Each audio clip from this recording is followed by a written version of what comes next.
روحانیت کے نام پہ الو بناؤ، یہ تعویذ یہ والا یوں اتنی دفعہ وظیفہ پڑھو تو اس سے یہ ہو جائے گا.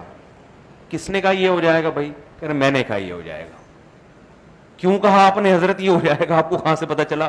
علم ہے، علوم،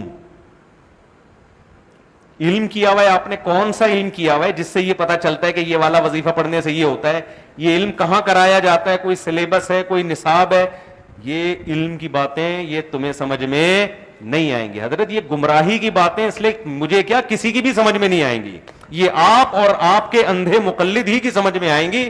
کسی بھی کھوپڑی رکھنے والے آدمی کی سمجھ میں یہ باتیں نہیں آئیں گی. اللہ کا بڑا فضل ہوا، پرسوں چغتائی صاحب کو کسی نے 30,000 بھیجنے تھے، غلطی سے میرے اکاؤنٹ میں بھیج دیے اس نے.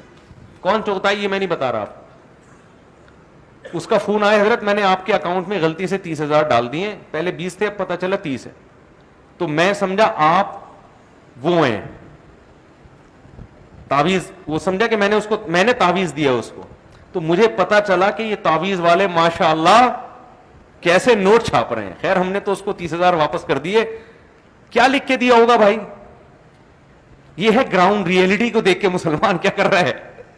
بولو نا، یہ ترقی کرے گا؟ او بھائی یہ 2-4 چیتڑے جو رہ گئے ہیں یہ بھی مارکیٹ سے، وہ تو میں نے بچا لیا اس کو، بھاگ گیا چور، ورنہ وہ چڈی بنیان بھی باقی نہیں بچنی. تو مسلمانوں اپنے چڈی بنیان کو بچا لو، یہ بھی بڑی بات ہے.